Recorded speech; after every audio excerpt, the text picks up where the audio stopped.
안녕하세요. 이야기 한자 5번째 시간입니다. 오늘은 사람의 모습을 보고 만든 한자를 알아보겠습니다. 이라는 농부를 본 적이 있나요? 지금 보이는 그림은 옛날 연장입니다. 농사 지을 때 쓰는 보습이나 쟁기 모양입니다. 옛날 사진 보면 소가 앞서가고 농부가 쟁기를 끌고 가는 모습이 보이죠. 옛날에도 다 이렇게 동물의 힘을 빌려서 농사를 지었습니다. 주로 여기서 일하는 사람은 남자죠. 이렇게 힘센 일들은 남자가 했습니다. 이 성장한 남자는 사내라고 했는데요. 고대 사회에서는 여자가 남자보다 더 높은 위치에 있었습니다. 여자의 채집 행위가 과일 따거나 곡식을 따거나 이런 여러 가지 열매를 따는 채집 행위가 사냥보다는 안정적인 위치였을 뿐만 아니라 정식 혼인 관계가 아닌 상태에서 여자가 아이를 낳았기 때문에 아버지는 모르고 어머니만 알 수 있는 모계 사회였기 때문입니다. 또 남자가 힘이 셌기 때문에 남자가 밭에서 쟁기질을 하였던 것입니다. 아들자는 어린아이를 가리킬 때 쓰는 글자이고 사내남은 다 자란 성인을 가리킬 때 쓰는 글자입니다. 지금은 남녀 차별이 없어서 여자가 군대를 갈 수 있고 비행기 파일럿도 하고 그리고 남자 간호사도 있고 남자가 했던 일을 여자가 하기도 하지만 남자들은 여자들에 비해 힘도 세기 때문에 힘을 필요로 하는 일을 더 많이 합니다. 여기에서도 밭에서 일하는 사람은 남자죠. 밑에 보이는 것은 밭전이고요. 위에 보이는 이것은 쟁기를 나타냅니다. 남자가 이 사내남은 밭과 쟁기를 표현했고요. 밭에서 일하는 남자. 그래서 밭에서 일하는 남자를 사내남이라고 했습니다. 사내남이 들어간 한자어는 남자, 장남, 차남, 남성 있고요. 사내남 반대는 여자녀, 남녀 반대자를 가리키고 있죠. 지금 보이는 이 그림을 보면 이 할아버지가 지팡이를 짚고 가죠. 이렇게 노인이 지팡이를 짚고 가는 모양을 번터서 늙을로라는 글자가 만들어져 있어요. 갑골문을 보면 이게 지팡이를 짚고 가고 허리가 완전히 구부러져 있죠. 그래서 노인은 허리 굽은 노인이 지팡이를 짚고 있는 모양에서 늙을로라 하였고 이 늙을로 부스는 얘가 똑같은 자입니다.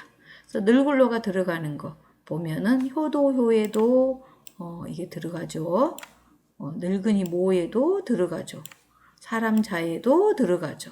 그래서 이거는 늙을로를 가리킨다 라고 생각하면 됩니다.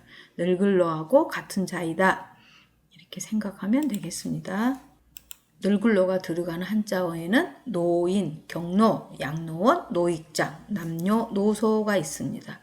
여기에서 사내남, 계집녀 이것도 두 개 반대자고요. 늙을로, 젊을소 이것도 서로 반대 나타내고 있죠.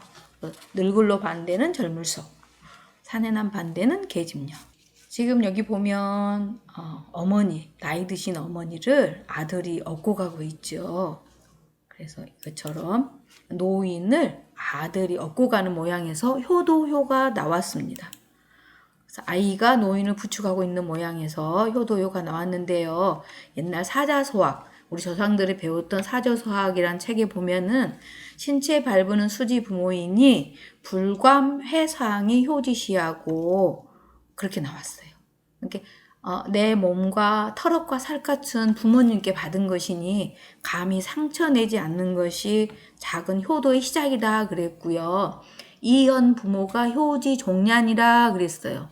자기 자신이 뭔가를 잘해서 이름을 드날리면은 자연히 부모의 이름을 드날리죠. 옛날에 박세리 골프 선수가 유명해지니까 그 부모님도 같이 유명해지잖아요. 이것처럼 자식이 뭔가를 잘해서 부모님의 이름을 드날리는 것이 효도의 끝이라, 즉 가장 큰 효도라 이렇게 얘기를 했습니다. 효도효가 들어가는 한자는요. 효자, 효녀, 효부, 불효가 있습니다. 다 쉬운 단어죠. 그 다음에 보이는 것은 발이죠. 발과 관련된 한자인데요. 이 발이 머리 위에 있어요. 발이 머리 위에 있다는 것은 발이 먼저 간다는 거거든요. 남보다 더 앞서 걸어간다. 그래서 먼저 선자예요. 먼저 선 한번 써볼까요? 삐침, 한일, 또 룰콘, 또 한일. 이게 어진 사람인 발 또는 걷는 사람인. 이 아랫부분 이게 바로 발을 뜻해요. 그래서 맏형에도 이게 어진 사람인 발이 들어가죠. 이게 어린 사람인 발이 들어가면 다 사람들의 발하고 관계 있는 한자입니다. 자, 발을 머리 위에 그려서 한 발 앞서가는 사람, 남보다 먼저 한다. 그래서 먼저 선자입니다. 이 먼저 선이 들어간 한자어는 선조, 조상을 말하는 거죠. 선수 친다. 그래서 남보다 더 먼저 한다. 선수, 운동선수 할 때는 가릴선의 선수예요. 근데 이게 먼저 한다라는 선수 친다. 남보다 더 먼저 한다. 그래서 먼저 선 선수고요. 선두, 남보다 먼저 앞장서서 간다. 선두, 머리두죠. 머리두. 남보다 머리가 앞서가죠. 남보다 먼저 간다는 거고요. 선창, 먼저 선 부를 창. 먼저 부르. 뒤에 부른 사람은 후창 그러죠. 선창, 후창. 선후, 먼저 하고 나중에 하고. 이 두 개는 반대자이죠. 먼저 선, 뒤후. 그렇죠. 그 다음에 여기 제사 지내고 있죠. 제사 지낼 때 앞에서 이렇게 충문을 읽은 사람. 이 사람은 그 제사를 주지하는 사람이에요. 그 맏형이죠. 그 집안에 가장 나이 든 사람. 이게 맏형이에요. 그래서 비리축자하고 이 맏형하고 이게 갑골문이 거의 비슷하게 생겼어요. 맏형이라는 것은 입이 크게 돼 있고요. 입이 크죠? 이게 뭔가 지시를 하고 있어요. 남보다 더 제사를 이어가는 맏형은 권위가 높을 수밖에 없죠. 그래서 입이 아주 크고요. 큰 소리로 뭔가 지시해요. 그래서 입을 아주 크게 그려 제사 지낼 때 제문을 읽는 모습을 나타냈어요. 옛날에는 제사를 가장 중시했으므로 제사를 이어가는 맏형의 권위가 높을 수밖에 없었대요. 갑골문을 보면 입이 아주 큰 사람이 서 있는 모습으로 큰 소리로 뭔가 지시하는 뜻을 나타낸다고 했습니다. 여기서 아까 선생님이 잠깐 설명했었죠. 이 어진 사람인 발, 이게 사람을 나타낸다 그랬죠. 아이야 먼저 선 빛광 채울충. 채울충이라는 것은 키워져서 이제 충만해졌다, 잘 컸다, 어른이 되다라는 뜻이고요. 면할면, 아기를 낳아서 힘든 것에서 면했다. 아기를 아기가 뱃속에 있을 때는 엄마가 엄청 힘들잖아요. 그럼 아기를 낳아버리면 몸이 좀 가벼워져요. 그래서 아기를 낳아서 벗어나다. 어려움에서 벗어나다 할 때 면할 면이에요. 이길 극. 이거는 무게를 이기다. 무거운 거를 지고 가다가 내려놓으면 어때요? 가볍죠. 근데 무게를 이겨내다, 이기다, 극복하다 할 때 들어가는 한자가 이길 극입니다. 그래서 이게 걷는 사람이는 전부 어진 사람인 발 걷는 사람이는 사람하고 관계가 있다. 이렇게 얘기했죠. 그래서 맏형이 들어간 한자어는 형제, 친형, 형부, 학부형 이럴 때 들어가죠. 그 다음 두 사람 나란히 걸어가고 있죠. 딱 땅에 서서 이렇게 땅 바닥에 딱 서 있는 모양에서 설립이 나왔어요. 설립. 근데 한 사람이 아니고 두 사람이 이렇게 나란히 거 있으면은 나란히 병자가 되는 것입니다. 나란히 가고 있다. 아울러 있다. 그래서 아우를 병 또는 나란히 있다. 그래서 나란히 병 이렇게 말하고 있죠. 이렇게 갑골문에 보면은 정말로 사람이 있는 모습하고 똑같죠. 여기는 두 사람이 서 있는 게 딱 보이죠. 이거 보면은 그냥 알 수가 있어요. 사람이 서 있네. 두 사람이 나란하게 서 있네. 이렇게 나란히 병, 아우를 병. 갑골문을 보면 배우지 않아도 대강 그 뜻을 추측할 수 있다고 그랬죠. 설립은 사람의 정면 모습과 땅 모양이고요. 나란히 병은 두 사람이 나란히 서 있는 모습입니다. 설립이 들어가는 거는 한자어는 자립, 입체, 입춘, 입동, 수립, 설립, 병립, 병행, 병존, 병용. 그런데 이 중에서 입체, 입춘, 입동의 경우에는 앞에가 이응으로 소리가 나죠. 이게 우리 말에서 두음 법칙이 있는데요. 리을이나 니은이 앞에가 오면은 이렇게 이응으로 바뀌는 거예요. 또 어쩔 땐 니은으로 바뀔 수도 있고 이응으로 바뀔 수도 있고. 그래서 이응으로 바뀌어서 이렇게 이응으로 소리가 납니다. 원래는 리을인데요. 립인데 입으로 소리가 난 거죠. 입체, 입춘, 입동으로 읽습니다. 이거 한자 급수시험 같은 데 나가면 틀리기 쉬운 단어이죠. 잘 기억해 두기 바랍니다. 견줄비는요, 둘이 나란히 서 있는 모양에서 견주다라는 뜻이에요. 옆으로 나란히 서 있는 두 사람을 나란히 그려서 견주다, 비교하다, 비율, 막 들어간 단어죠. 비교, 비례, 비율, 비등, 비열. 여기서 비열이 좀 어려운 단어죠. 예, 끓을 때 그 열을 얼마나 필요로 하느냐 이거죠. 알코올, 기름 같은 경우에도 더 빨리 끓는데 물은 조금 더 늦게 끓어요. 에너지를 더 많이 소비하죠. 그래서 비열이 높다 그러죠. 비율, 설탕하고 물하고 몇 대 몇으로 하나, 설탕 한 컵하고 물 한 컵이면 1대1의 비율이 되는 거죠. 이걸 비율이라고 그러고요. 비교는 누가 키가 더 크나 안 크나 비교하는 거. 그다음 비등비등하다, 거의 비슷하다. 비례도 마찬가지고 1대1 그러면 똑같이 두 개 똑같이 나. 1대2 그러면은 하나는 설탕 한 컵에 물 2컵 이걸 비례라고 그러죠.